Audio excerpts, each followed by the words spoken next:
Hello, Bob here. Now, I have trouble using words like branding and rebranding non ironically.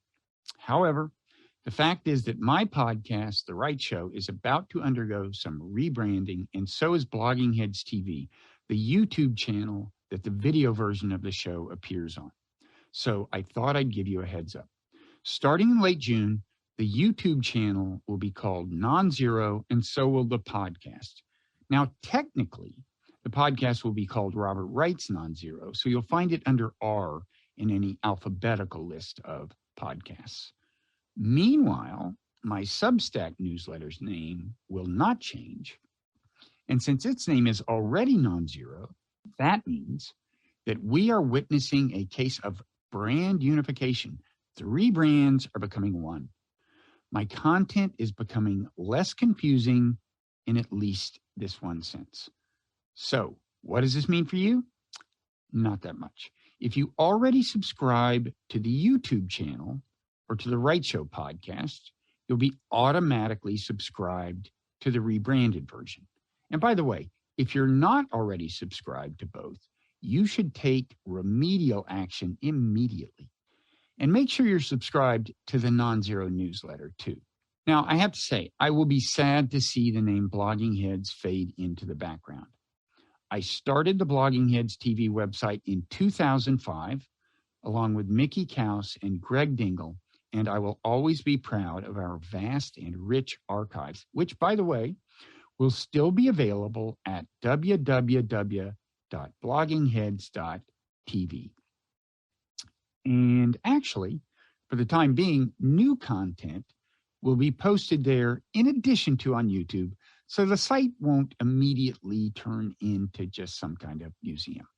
Speaking of Mickey Kaus, the Friday podcast I do with him will still be in the Wright Show, that is the Non-Zero podcast feed, and the paywalled after podcast I do with him each Friday will still be available at patreon.com/Parrot Room, and also available to paid subscribers of the Non-Zero newsletter.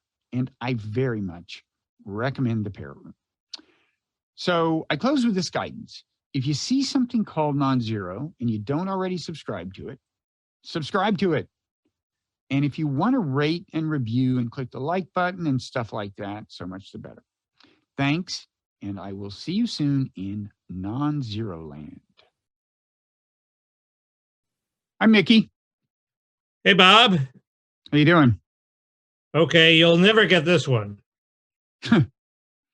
You're about to show me a picture on an iPad. Doesn't ring a bell. I can't see it very clearly, but it's a guy with a mustache. It's not me. It's not you. It's some other guy. Who is it? It's Professor John Hart Ely, who was a prominent law professor in the late 70s, and who was the guy who had the balls to blow the whistle on Roe versus Wade immediately after the decision came down.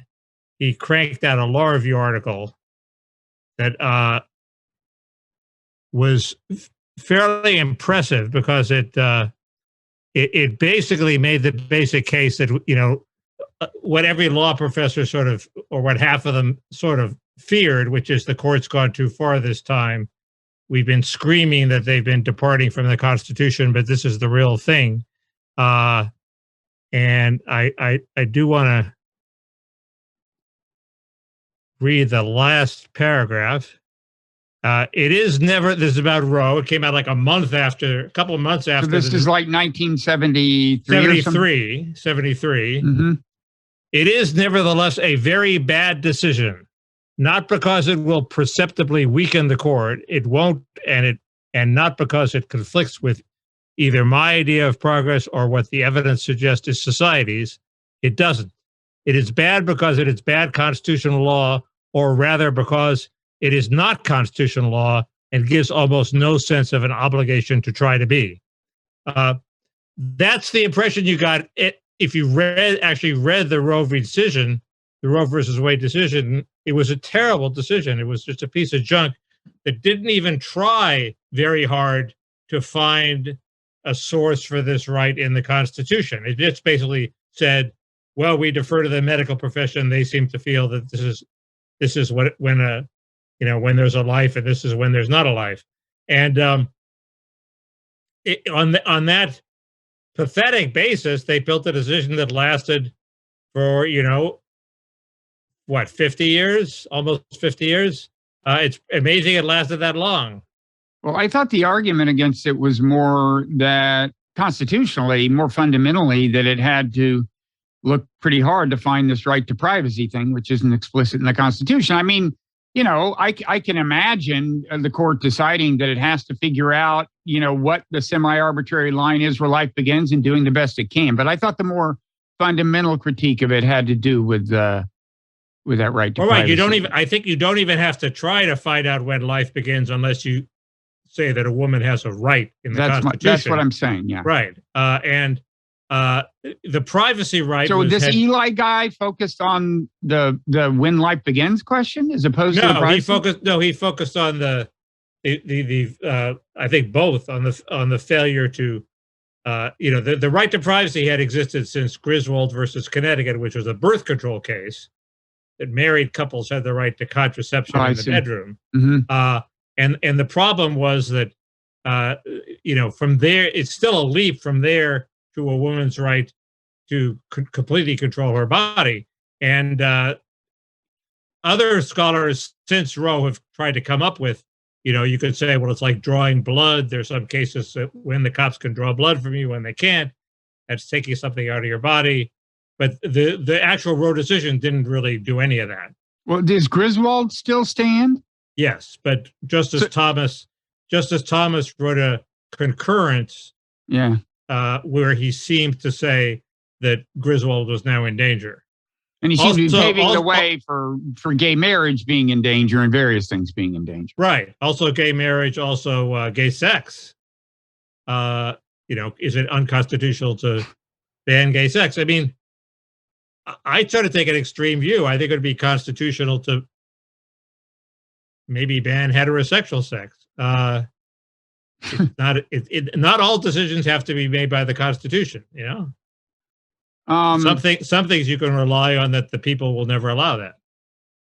Yeah, but but part of the problem is we're getting to a point in this country where there's such fragmentation in terms of what state legislatures would and wouldn't respect that, for there to be any kind of unity and cohesion of kind of values. What do you mean? What do you mean that state legislatures wouldn't respect? So you if you were on the Supreme Court, you would, I gather, vote to say that states can ban gay sex and imprison gay people for being gay. You would say that's okay for states to do. You can't imprison people for being gay. No, but you're saying in your world, you could. The question is, you would force them to be celibate.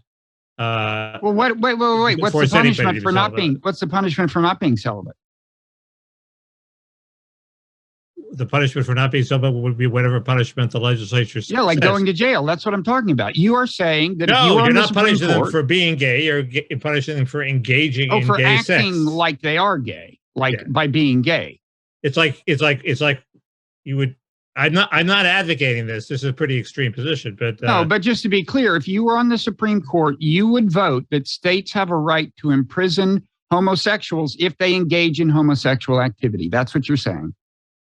I think that's what I'm saying, but they also have a right to imprison straight people for engaging in sexual activity. They have a right to ban sex. Okay. This is a democracy. If the people want to ban sex, they can ban sex. See, this is what I mean. I think beyond a certain point, that's what I'm saying. Beyond a certain point, if states get, sufficiently crazy, I want a Supreme Court that can get a little creative, if necessary, in its constitutional interpretation and assert the existence of natural rights and so on, in order to keep things from completely going haywire. Well, that's probably what would happen. The gay sex thing is weird because it went back and forth. In other words, they at first they didn't ban it, then they banned it. Look, we can move on. I've got the viral clip of you saying that you would vote to put homosexuals in prison. All sex. Put everybody in prison. Okay, that's their big improvement. So anyway, look, we've talked about this. We've talked about this a billion times about the fact that, yes, it's dubious law. I mean, to me, what's interesting about the last couple of days is the way the combination of the two cases, the gun case and this, reverse the polarity politically. Republicans no longer have the energy of Roe, the political energy to drive them. And now Democrats have this gun thing, which I think they should turn into their Roe, personally, to drive them at the polls. I think politically, I mean, they'll also be tempted to use the reversal of Roe for political energy and say, we're going to elect senators who will give us justices who will restore Roe. I would rather see them emphasize this gun case, which if people aren't paying attention, the Supreme Court basically said states don't have a right to say you can't carry a gun in public, or that you need a license to carry a gun in public, concealed or open or whatever. I would rather Democrats focus on that. Just in terms of political tactics, because I think it's a new form of energy. It's something that's, I think in a way probably doesn't generate as much counter energy from the Republican side in terms of driving people to the polls. I don't know how many Republicans, really ardently object to a state being able to regulate the carrying of weapons in public. I think that's a decision that Democrats should really raise a ruckus about. I mean, as for Roe, they should obviously politically organize at the legislative level, state legislature, federal legislature, whatever. But I think these 2 days have been very interesting in that way. They do point in that direction. There was also a church-state decision that was sort of the third part of this trifecta. What did it decide? Subsidizing if you subsidize private schools, you can't exclude religious schools, even if they make religion a central part of their curriculum. I still think Roe is, organizing around abortion is a very sturdy tactic for the Democrats. There's a pretty firm majority in the country in favor of choice, at least at some level, at some stage of the pregnancy and early stages. And, we now have a battle in every legislature where it matters if you're a Democrat or a Republican, and the Democrats are on the winning side. That's also true at the national level. The danger for the Democrats is that they will overdo it, as they usually do, and they will produce a bill like the one they produced recently to allegedly codify Roe, that in fact, did not codify Roe, which has the trimester system, and then it got changed into the viability system, I guess. But it allows for regulation during the final stages of pregnancy. And they wanted to eliminate all of that. So it was like right to have an abortion from start to finish. And there is not public support for that. So the Democrats will probably overdo it and blunt their advantage. And I don't know how big the advantage is compared to the other problems besetting the voters, but it's a big one. In an era of crime, it's a little hard to, it's harder to press the right, the right to carry a gun to protect yourself is not there. Well, wait a second. I mean, you're saying it's harder to make the Republican side of it, the conservative side of this? No, it's harder. It's harder to make the Democratic side than in an era when you I can disagree. count on the police to block crime. Well, wait a second. I mean, one of the problems with what the Supreme Court has just done is that it takes away from states the right to create an environment where a cop can stop somebody, and if they've got a gun, they take them to jail. That's actually an effective law enforcement tool. Okay. That's a very good point. The question is, do you still have to have a permit to carry a gun? I guess not. Keep in mind that the New York, the statute they struck down said, we'll give you a permit only if you have an extra special reason to fear for your life. Right. Not just the ordinary fear for your life you have as a citizen in New York City. That's correct. But couldn't you have a permit system that was like a dog license, which is everybody gets one, but you still need a permit, and the cops could still bust you if you didn't have this permit? I don't know. I mean, but you tell me, do you think cops are happy with this ruling? Do you think cops are happy now that they can't stop somebody in New York and say, you've got a gun, we're going to have to take you downtown? No, they may not be happy. They may not be. I think Democrats should harness that fact. On the other hand, the Democratic constituencies are very much opposed to the stop and frisk policies that relied on this. Right? They can finesse that. They can finesse that. The point is, they've basically got the cops on their side here. I mean, whether or not you have a stop and frisk policy per se, if you stop somebody for speeding or something and you see a gun, or you stop them because they're punching someone and they have whatever. There are all kinds of cases where it's not stop and frisk, but you stop somebody. And if the cops find a gun in that situation, they'd like to be able to take them off the streets. And I wonder how much of this is a New York centric problem, because in many states, most states, I believe, you can carry a gun without a permit. So that's nothing. Well, wait, are you saying this ruling?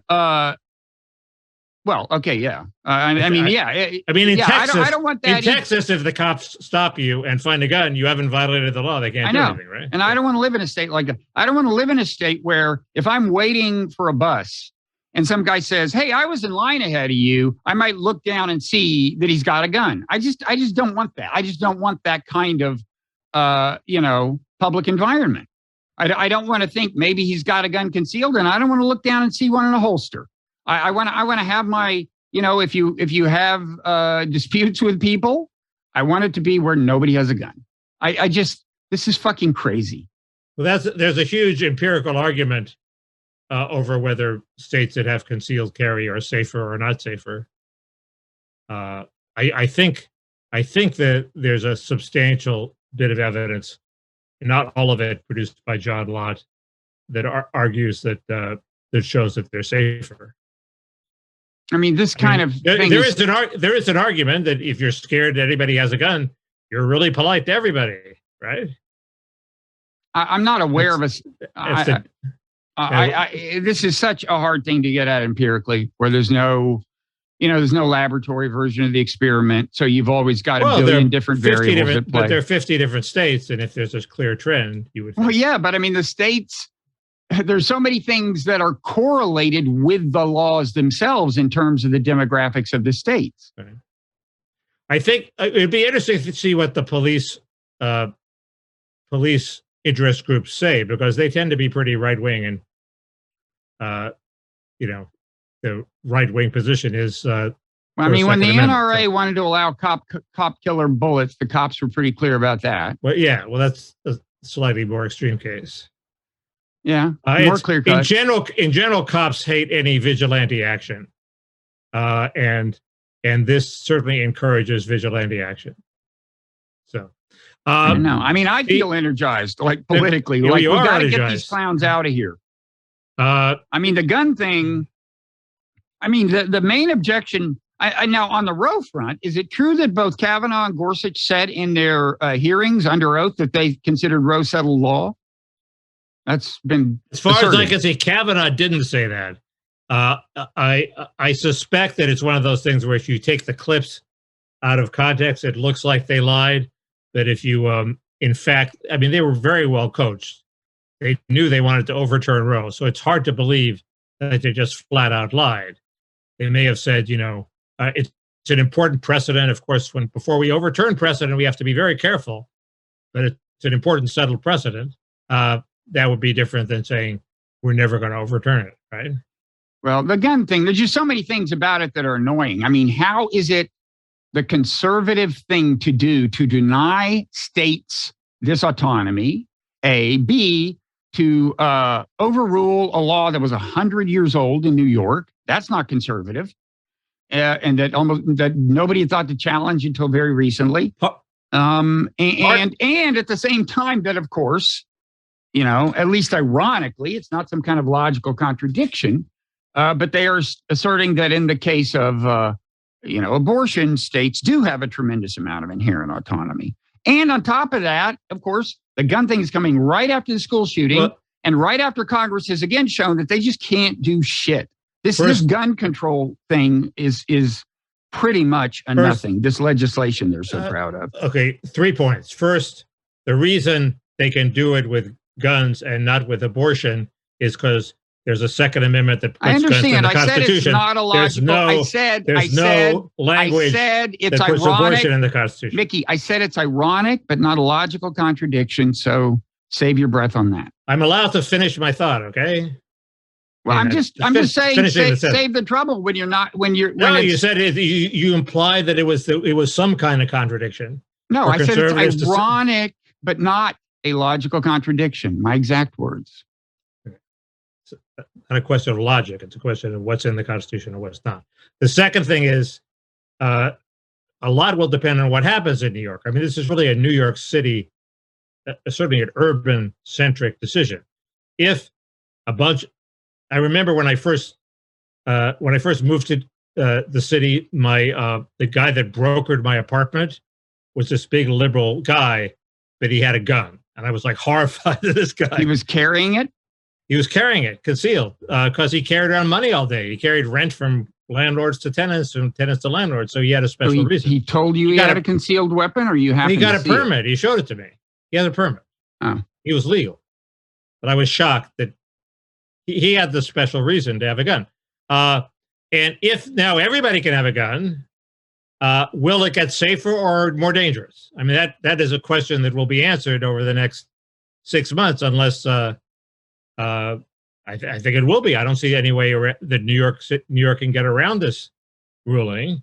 So we'll have more guns, and we'll see what happens. And somebody will be right, and somebody will be wrong. No, but it won't be clear. It won't be clear. A billion other things will change at the same time. It's incredibly naive to attribute whatever the trend is for the next year to this one thing. Well, we'll see if the economy's going to get worse. If it jumps from 10 million to from 10 murders to 1,000 murders committed by guys with concealed guns, that's pretty clear, right? Anyway, the question isn't there are some clear trends. Anyway, none of that would be, even if you could magically discern what the effect is on crime, none of that would impinge on the question of whether it's a good thing for the Supreme Court to be telling states what they can and can't do in this realm. I mean, states, according to conservatives, have the right to make unwise policy. I sort of wish the Second Amendment weren't there, just the way I wish the Fifth Amendment weren't there. It's there, though. Yeah, but it's sufficiently ambiguous that it's not clear. You think it's clear that the Supreme Court was right here? I mean, for God's sake, George Will just wrote a column saying this ruling was bad. Okay. Well, George Will. Can't get to the right of George Will. I mean, seriously though. I do think I remember that it was like I thought when I looked at tried to read, what the framers said, that it was a sort of 50-50 case whether they meant that private people could carry guns. So I don't think Heller was a ridiculous decision. In general, I'm not a big gun person, so I would rather it weren't there and the states could exercise gun control. On the other hand, the state disarming everybody in the country is a pretty scary prospect too. Well, I mean, by what do people say the well-regulated militia thing mean? I mean, first of all, they're referring to individual states there, right? I forget, but my memory is that there was an argument that the well-regulated militia meant that every time you needed a militia, you could say, farmers, get out your guns, show up for the militia. And they had to have the guns in their home to be able to do that. So I think that was the argument. I forget. I'm already way. But they out are talking about states, individual states within the nation, not the nation state, right? The right, of a state. They mentioned the word state. Well, regulation, state militia. I don't know. Yeah, the state militia. The answer is I don't know. The the third thing is I'm told that the people say that the gun bill that just passed does have some very positive implications for background checks and guns. It eliminates some of the bureaucratic problems involved in actually checking people, so that there is actual progress there. It's so far from serious legislation. By the way, what the Second Amendment says is a well-regulated militia being necessary to the security of a free state, with state capitalized. Whatever. Who knows what that means? Yeah, I don't know. Anyway, it's imagine the counter, whatever it is, the counter history, whatever it's called. Counterfactual. If alternative history, if the court had not issued Roe in 73, we'd be a much more peaceful place. We would have had debates in the legislature. The right to lifers would have had their say. They would have lost in most of them, but won in some of them. They would have hopes for winning more next year. Likewise, if the pro-abortion people had lost, they would have hopes for winning again next year.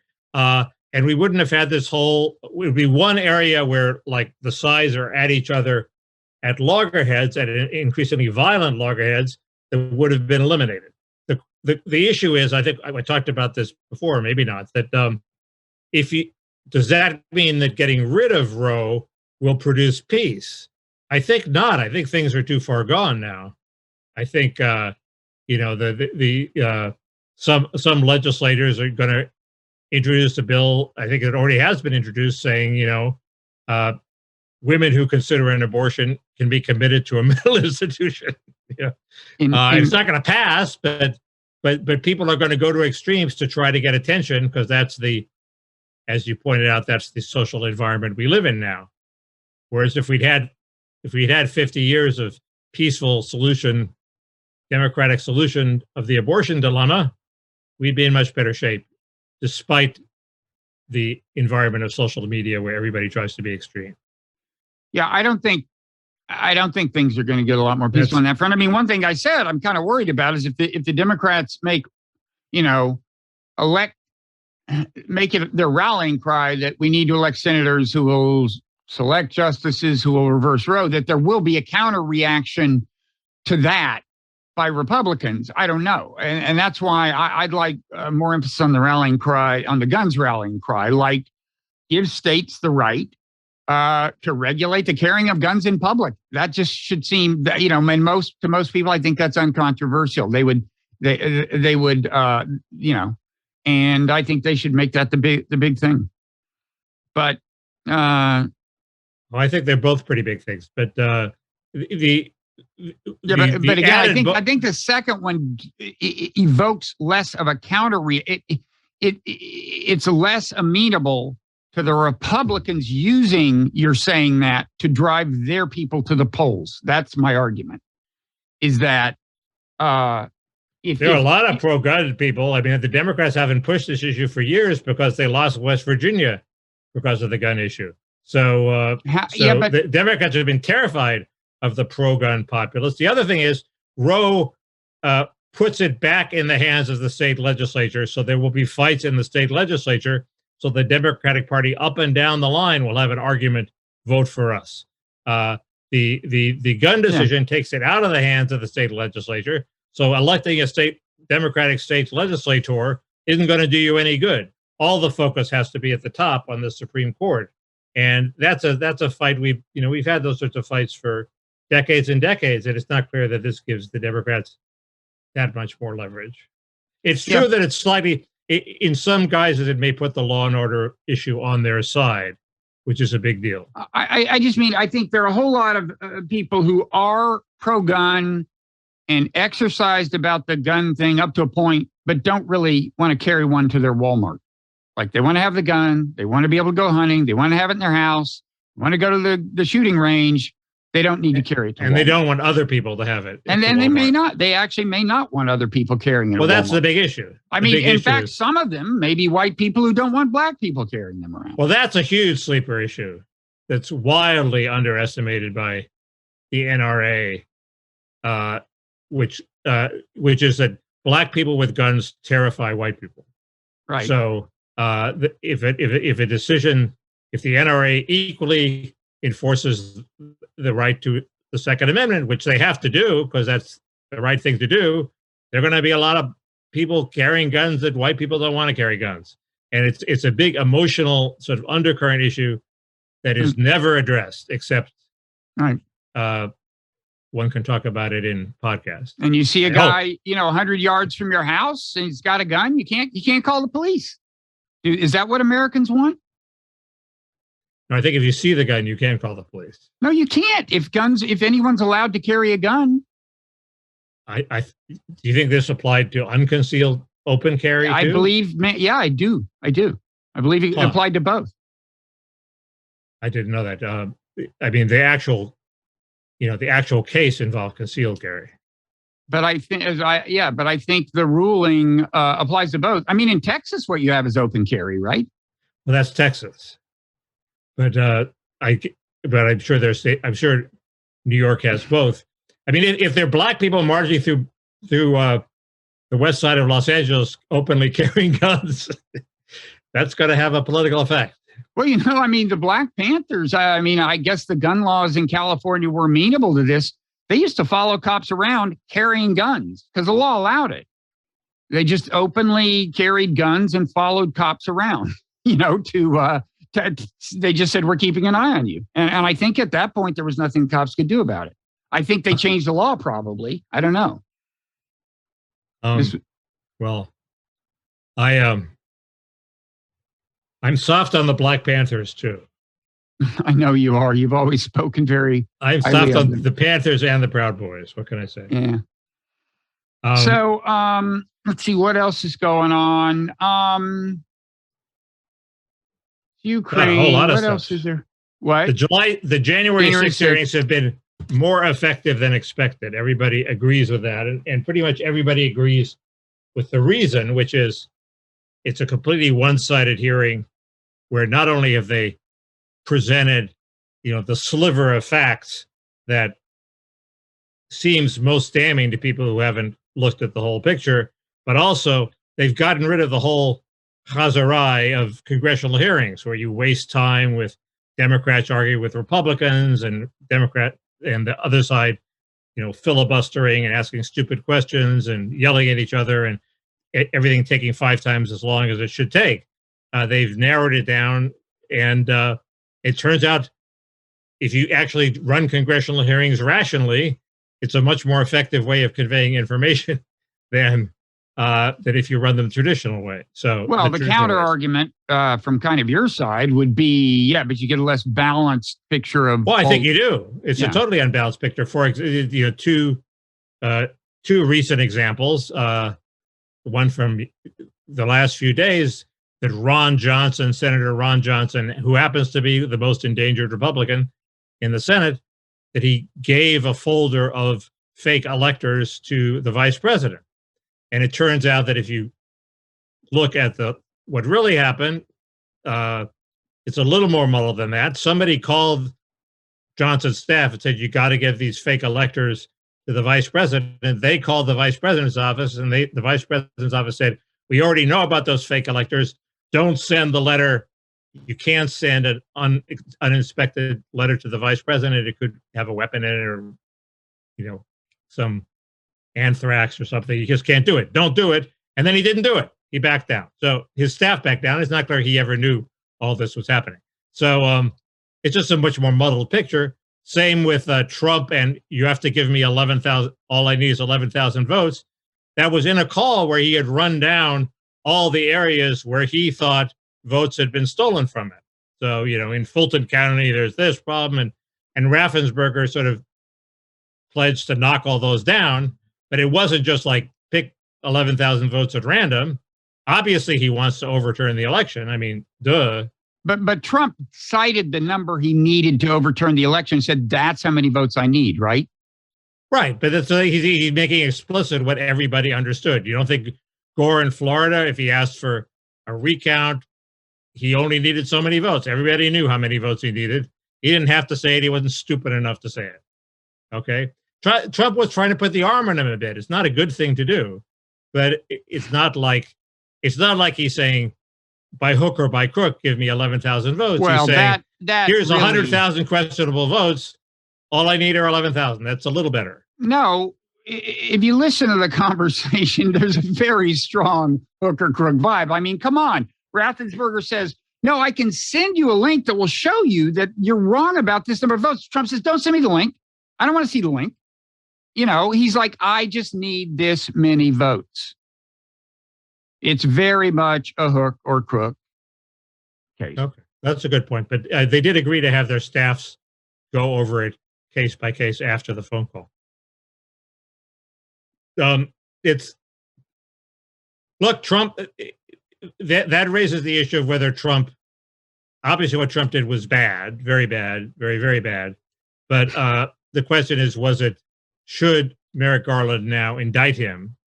And I tend to think that that's really a quagmire that he shouldn't get involved in. No, I don't think he should not. I think that's, it's like if he indicts him and he doesn't convict him, that's one kind of bad outcome. And if he indicts him and convicts him, that's another kind of bad outcome. I mean, right. I just. So what are the Democrats thinking? Why are they doing it? You know, it's funny. I was just listening to this David Rothkopf podcast. You know, they often talk about foreign policy, and it's like blob central. And like Rothkopf is one of these guys, like, drive the Russians out of Ukraine, you know. And on this subject, he's saying, like, indict Trump. And they're the same in both cases. He's just not asking himself, well, what are the consequences? How does this play out?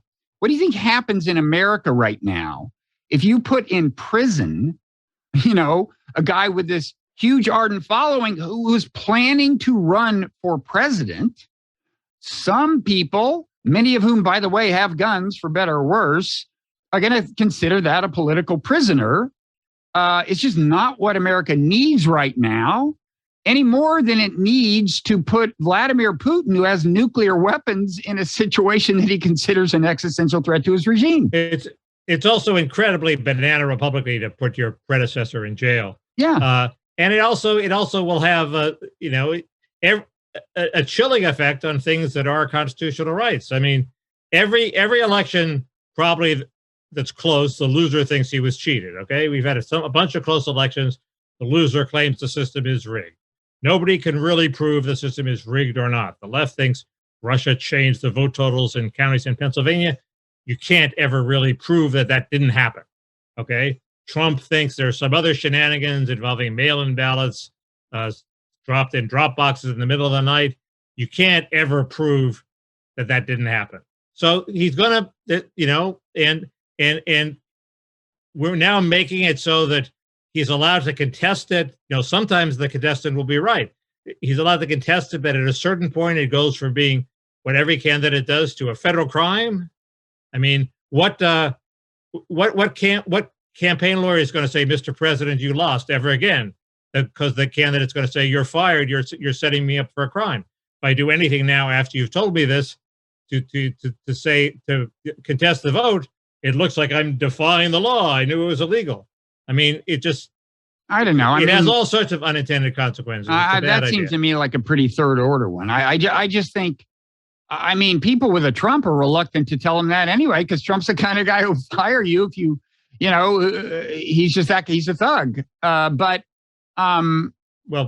regardless of whether he can go to jail for this, what? They did tell him that, but there are only like 14 more days left in the administration. Right. So but I just think it's obviously so incendiary in America right now to indict Trump. I mean, I'm sorry, I can't sound more principled than that, but it's a strictly pragmatic consideration. I don't know. I haven't looked into it enough to know whether I think he's actually legitimately indictable. He's definitely impeachable. He definitely did impeachable things. Well, it does in the actual criminal law. It depends on whether he thought he was violating the law, whether he thought that, if he actually thought that the election was stolen. I don't think there is a rule in the law that if you have, you knew or should have known that you lost the election. If he actually thinks for whatever reason that you lost the election was stolen, he can go ahead and do what he wants, and it's not a crime. Under these vague conspiracy things, obviously, if he bribes somebody, then it's a crime. Mhm. There is one doctrine that says if you willfully ignore every possible source of information that would tell you you're wrong, you go out of your way saying, "Barr, don't talk, shut up, leave the room before you can tell me I lost." Mhm. Then maybe you can get a conviction. Jack Goldsmith, the fabled Jack Goldsmith, wrote a piece for wrote a the very Times. good piece where he outlined how hard it was. To me, the hard issue is I was against impeaching Trump because at the last minute, the second impeachment, even though what he did was totally impeachable, but because he wasn't going to be president in a week, so there would be no president to remove. And Judge Ludwig wrote a piece saying that, and the other argument was you can always charge him with a crime if he commits a crime. But now we're saying no, it's a bad idea to charge him with a crime.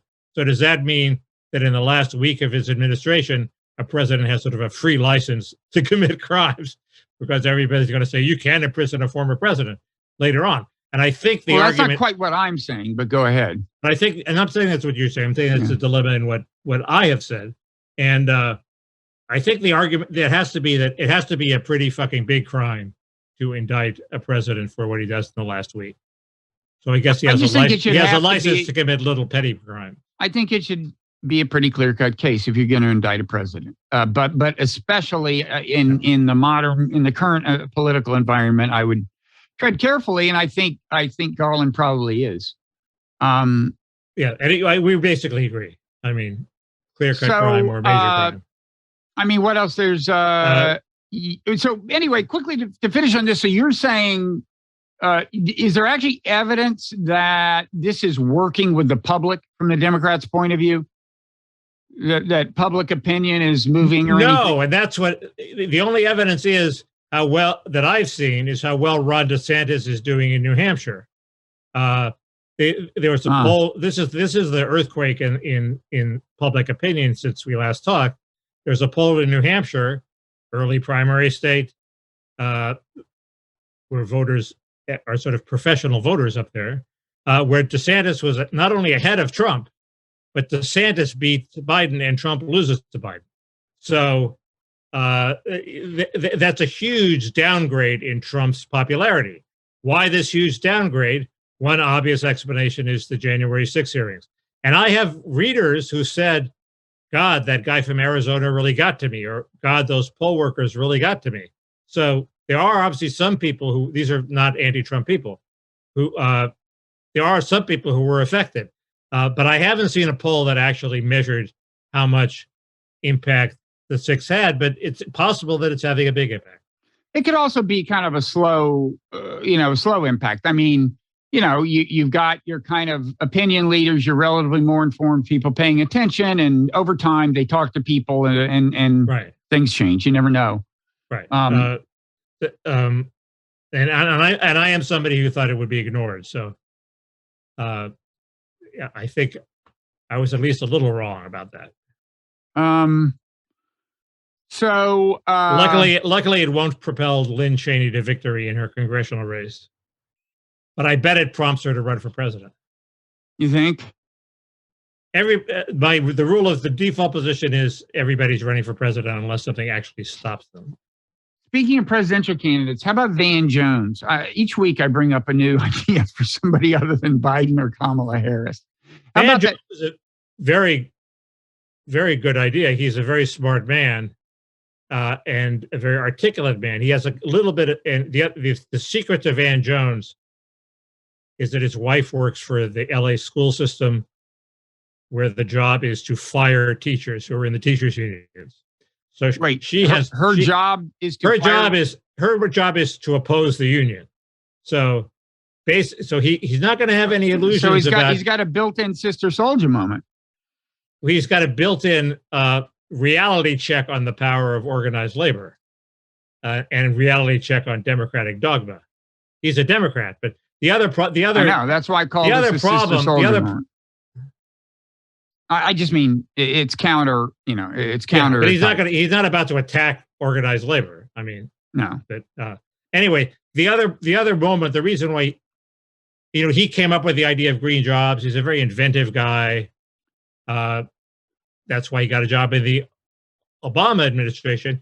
He had to leave the Obama administration because it came out that he had signed a petition that seemed to endorse 9/11 trutherism. And he had done that. And he had a long talk at the time with his close friend, Arianna Huffington, who was totally on his side. And she wrote, her conclusion was he never should have signed that damn petition. Okay. He has since crafted an elaborate story about how he didn't really sign the petition. He just waved at somebody in the crowd who took that as a signal that he would sign. I think that's a bunch of bullshit. So, what does the petition say exactly? It implied that endorsement of that 9/11 was, that they knew it was going to happen, or that it was it's just some form of 9/11 trutherism. It was a crazy. He was in a rally that was co-sponsored with some crazy left-wing groups, and so they circulated a petition that had some crazy left-wing things in it, and he signed it. That he should have read it more carefully. But that's a potential bit of. But I do think he's a very effective orator. I think he's a better orator than Obama. I've always been very impressed by him, and he says a lot of just kind of sensible things, and he has a way.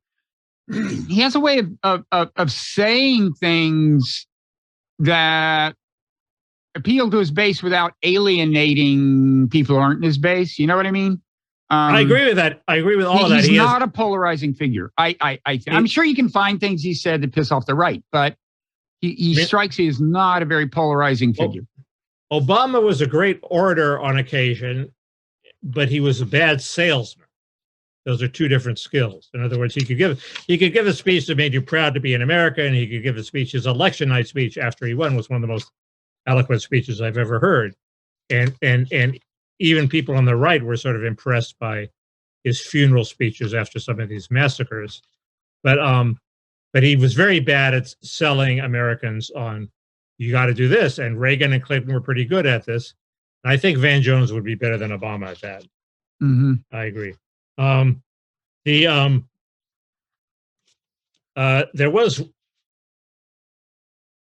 the more you thought about it, if you look at the governors, and there was a list of governors in Politico. There was one of these big mentioning speeches about which Democratic governors could step in if Biden doesn't run. And, Jay Pritzker or Gavin Newsom, I just think those are very unappealing people. There's this guy Cooper in, I think, Kentucky, or wherever he is, that it's a Trump state. He won. That automatically makes him appealing. I know nothing about him. I'm sorry, it is a crazy conclusion to reach, but potentially the most appealing one is Stacey Abrams. What can I say? She's good. I mean, she's thin on the experience. It's a thin resume. Thin. No, it's a thin resume. A thin resume. The thin resume, and if she wins the election for governor, she would have to start running for president immediately, always looks fishy. Which always looks totally fishy. So, that's her problem. She's good. She has the same problem as J.D. Vance, which is if he wins and he wants to be president, he has to start to run immediately. But it's easier for a senator than even a governor, governor has actual responsibilities. So, but in terms of who else is there, I mean, it's just not. Wait, what offices has Abrams? Murphy in New Jersey, your governor, is on the list. Well, and Murphy in Connecticut is mentioned, although according to David Corn, he sincerely says he's not interested. I'm not, I don't know that much about, is it Phil Murphy, my governor? You'd think I'd know. Yes, he almost lost in a race that should have been a layup. So I know that he has crossed swords with George Norcross, the quote, political boss of South Jersey, and I'm in favor of crossing swords with George Norcross. As long as somebody else does. Not every governor has, God knows, including Chris Christie, who should have, since he's a Republican and Norcross is a Democrat. Yeah, there are people who cross swords with Norcross and live to regret it, aren't there? Or, well, lived is misleading, but they regretted it. Or no, they didn't. Never mind. I'm just getting deeper and deeper into legal trouble. So, let's see. I have one point to make about the Republican side. Yeah. Everybody is everybody is extremely happy that DeSantis seems to be beating Trump. 2 points. First, the problem, which people are just starting to realize, is he not only has to beat Trump, he has to get Trump to endorse him, which is a much tougher close to impossible, I would say. If he actually, I don't think it's close. It just started to look plausible to me. Like, suppose they go to New Hampshire, okay? Trump runs in New Hampshire, or he gets right up against it, and DeSantis is beating him by 10, 20 points, okay? In the first 3 states, Trump loses to DeSantis. Does he really launch a vendetta campaign as an independent or refuse to endorse DeSantis? I don't think so. I think there has to be some face-saving way to pull out before that happens. What reward does he get for being a good boy? Well, the reward I thought of is a job for Ivanka, and the most obvious job would be Ron DeSantis somehow gets to appoint Ivanka senator from Florida. Now that requires removing one of the 2 existing senators from Florida, so it's a little difficult. And it looks like a deal. Would smell like a deal. I say Secretary of State or Defense. I want to see Ivanka really having some sway in the world. You know, that's what I'm shooting for if I'm Donald Trump. Ivanka for Secretary of State. What? You know, he seated her next to Angela Merkel, and I'm sure she picked up a few tips there. What's the Don Corleone speech? Senator Ivanka, President Ivanka. Yeah. And the second point is everybody's overlooking the fact that DeSantis seems to have no sense of humor. Oh. He's not appealing the way this is pointed out to be by Ed Martin, who's a populist Trumper who I was on his radio show, and he said, "Look, DeSantis can't go toe-to-toe with Trump because Trump is just a much more likable guy in a face-to-face, he's just going on personality. Trump can tell a joke. He can make fun of himself. He can make fun of you. DeSantis can make fun of you and be tough, but he can't do the other thing." I have an easier time recalling times when Trump has made fun of other people than times he's made fun of himself. But can you think of a time he's made fun of himself? There are some times when that none spring to mind. Well, the time he said, "Can you believe I'm losing to Joe Biden?" Well, see, but that's a double-edged sword. I mean, that's making fun of Joe Biden more than him. You got to give him a double edge. But yes, I do think he is capable of some sort of even if it's fake self-deprecation, he's capable of some self-deprecation at some level. It's just DeSantis just seems all business. Yeah, I don't know that much about him. I don't. It's not like I welcome a DeSantis presidency. You know, it's one of those classic things where there's a little bit of you that hopes Trump will get the nomination because he'd be easier to defeat in principle, but be careful what you wish for. So I don't have any preferences. Now we're going to have to go soon. I mean, Ukraine is still happening. And I guess good news for Ukraine since last week, as I had said that they were running out of ammunition for their Soviet-era weapons. Apparently, a couple of Eastern European countries have cranked up their factories for making 152 millimeter artillery shells. So I guess that's good. The bad news is it's becoming clearer that, they're not winning in the Donbass, at least for the time being, abandoning Severodonetsk. For a while, it had looked like they were going to at least spend some time in the sister city there. Lysychansk or something like that. But it looks like, because the Russians wouldn't be able to cross the river between the two, but it looks like now the Russians have found a way around that and they're approaching from the south. The Ukrainians also abandoned a smaller pocket near there under Russian pressure. So, it's like, the narrative has pretty clearly changed as it started doing a couple of weeks ago. But it's the Ukrainians are on their heels.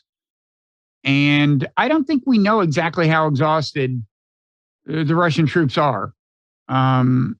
the Institute for the Study of War continues to assert that they are, and that, we'll see the signs of that soon. But I thought the Institute for the Study of War has now shifted in a Ukraine is losing direction. Well, they have to acknowledge some degree of reality. But, this is think tank I wrote about. People can Google it in my newsletter. The, funded by the usual suspects, has, kind of a neocon roots. And its job is to, right now, to provide these daily analyses that the U.S. media relies heavily on, that are, almost as if they were press releases written by the Ukrainian government. But they're still managing to put as positive as possible a spin on it. I mean, what the game has always been, they have to acknowledge obvious bad news. And then beyond that, they put the most positive possible spin on it. And they're continuing to do that. It's just that there's more bad news for them to acknowledge. I thought recently I saw an article where they went ahead of admitting only the obvious bad news and actually said that future tides were shifting against Ukraine in various ways that may not have been accurate about ammo and attrition and casualties, etc. One weird thing that's happened is, both of these radically different narratives, pre-pivot and post-pivot, are used to argue for the urgency of giving Ukraine more weapons. You got to give us more weapons because we really can push the Russians out of Ukraine. And now you got to give us weapons because we're on our heels. And I don't know. So I guess.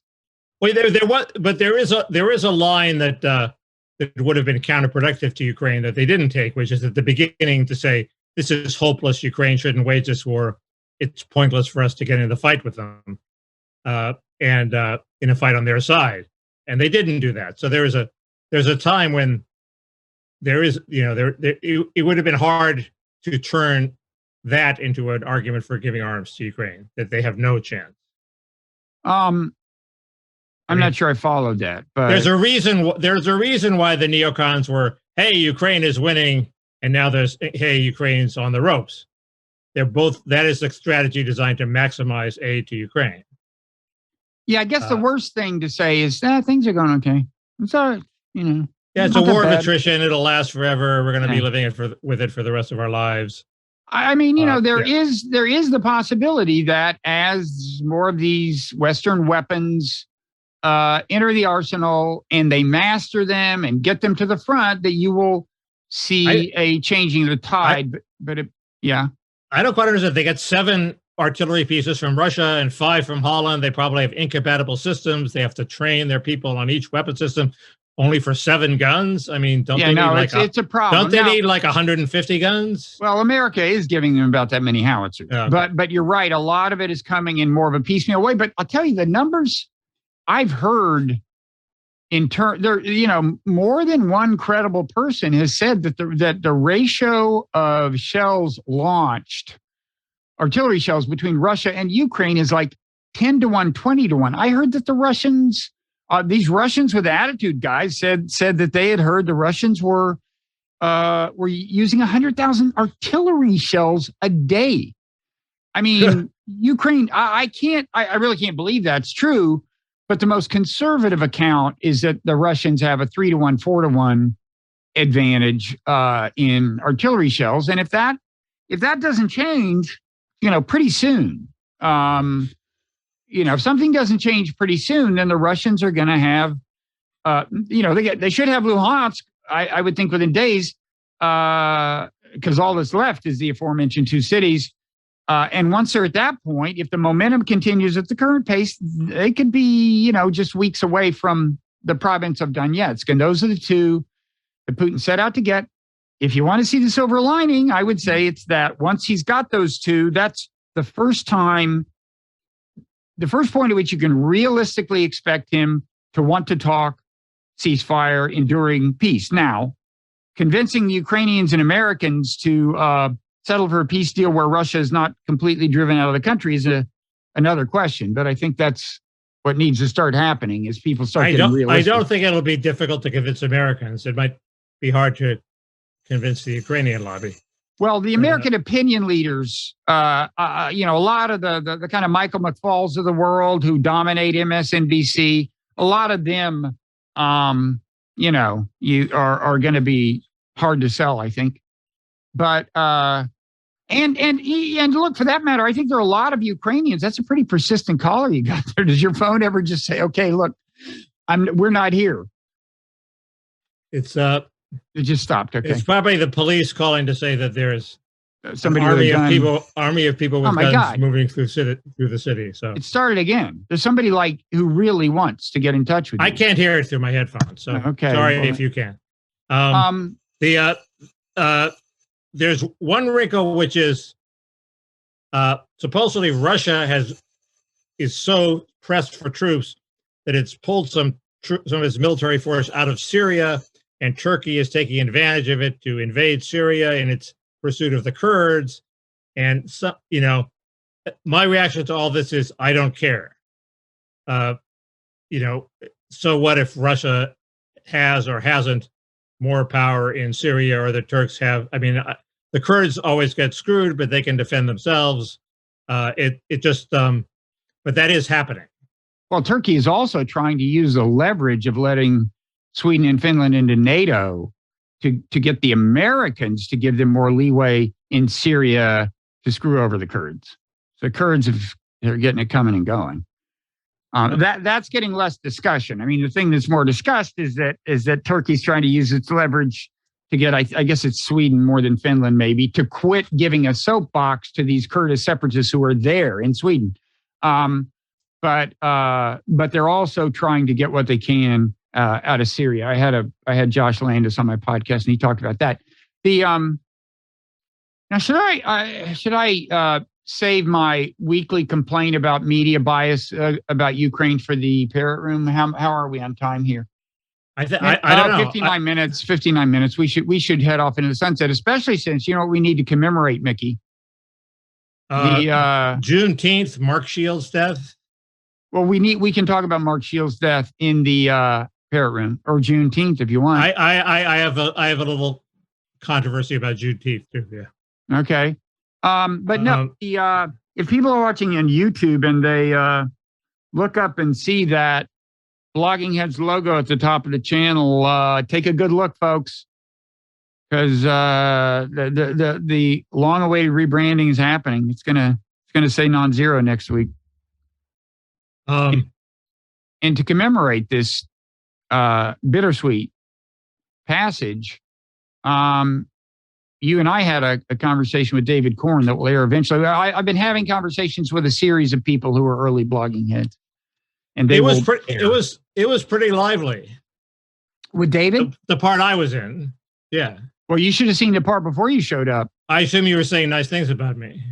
You'll be disappointed to hear that we didn't say much about you, but when he was talking about McCarthyism in the 50s, being the first in a series of kind of Republican sins of that kind, and I said, well, you know what the reply would be from the other side about McCarthyism, and he said, no, what? And I said, well, Russiagate. They would say that had a little bit of the same spirit in it, like kind of trying to paint Trump as, pro-Russian tool, blah, blah, blah.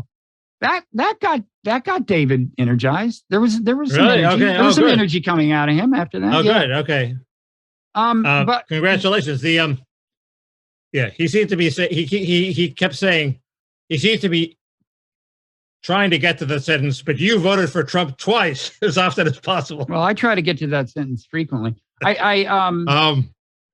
anyway, I've got I have one ass covering disclaimer, but do your thing. No, just going to say we started, you and I and tech genius Greg Dingle started Bloggingheads in 2005, and a lot of amazing stuff in the archive. It is impressive what you and Dingle did, because nobody had done the technical part of it yet, where you could get two people talking to each other.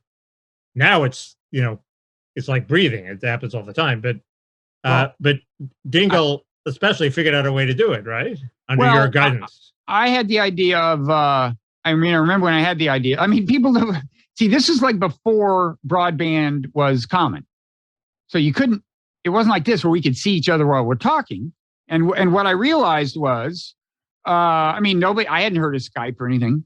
What I realized was if you could just have a phone call with somebody and each of you had a camcorder, this is pre-webcam, at least as a built-in thing in laptops, had a camcorder that was recording the audio video you're in, and then you could splice those together somehow. And then Greg came up with this very automated way of just you upload the two to the server, and then it was pretty straightforward. I mean, there was human intervention, but yeah, that was and Greg did a lot of things that made it doable because there was, I didn't really have any money to spend on it to speak of. And I did the production and stuff but he made it very simple and straightforward. Then he went to Facebook and made, I think a bunch of, I think he did okay on the stock options.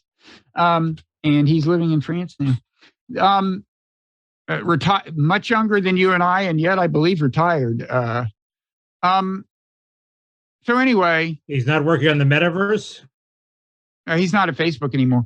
But what was I going to say? Oh, all of the archives will be available at the Bloggingheads TV URL, and for some time now, these will appear there too. I mean, most people watch the video as opposed to podcast, watch it on YouTube. But there is a group of kind of longtime dedicated commenters on the Bloggingheads site, and they would like to continue, I gather, to have a reason to gather. So for that reason, among others, I mean, the videos will still, even the new videos will be there. But more than that, if you just go there and click the archives, they go back to 2005. I mean, I hesitate to give people a way to go see how much I've aged, but it's why don't they go back to 2002? When did we start it? 2005. We started in 2005, November 2005. Yeah. And then a series of people joined by February. We had, so the first one was Eric Umansky, then Matt Iglesias. By February, within like 3 months, it was like David Korn, Jonah Goldberg, Byron York. Wasn't the first one you and me, Bob? Oh, the first dozen were you and me. Okay. Then we were doing a couple of weeks.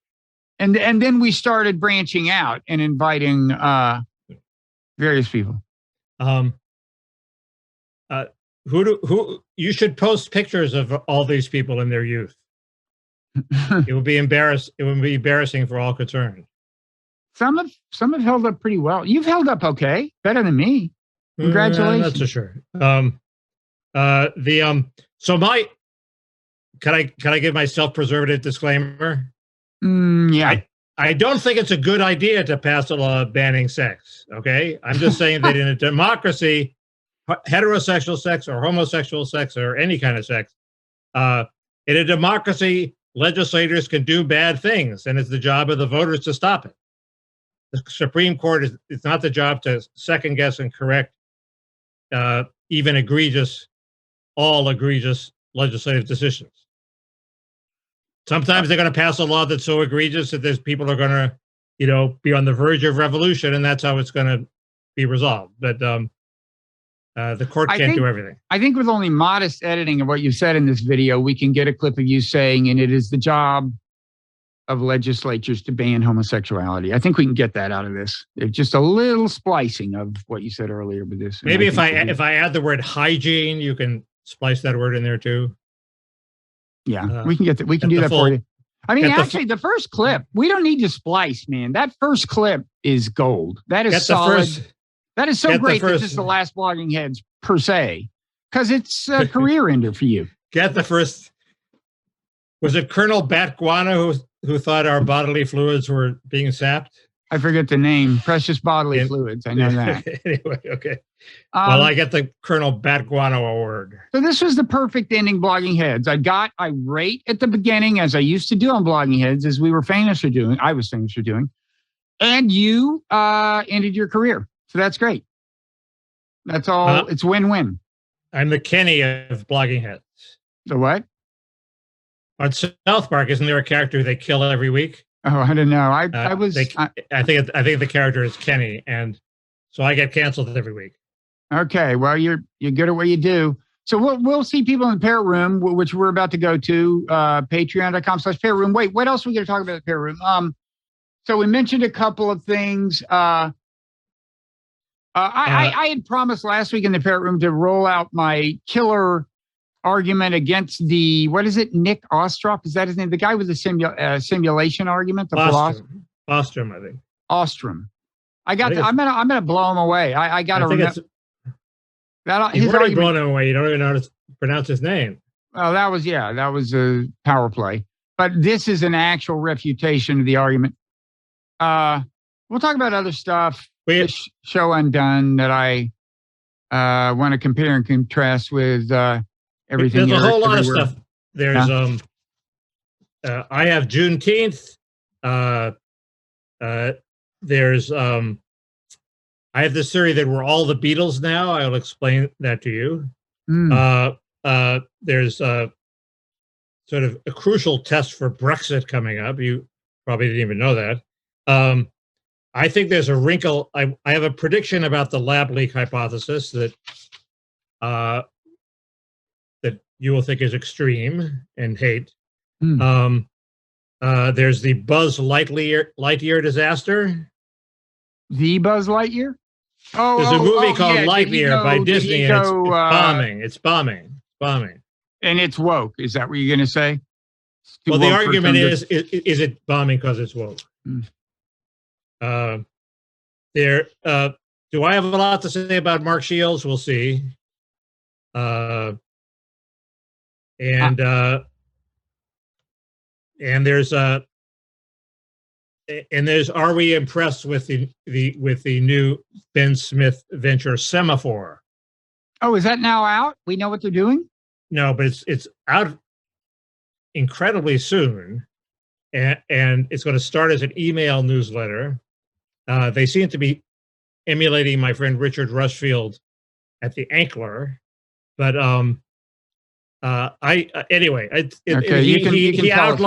he outlined his so-called innovations, which are innovations, but I don't know if maybe I'll try to bone up on that in between now and then Ukraine related media bias and maybe more Ukraine chatter generally.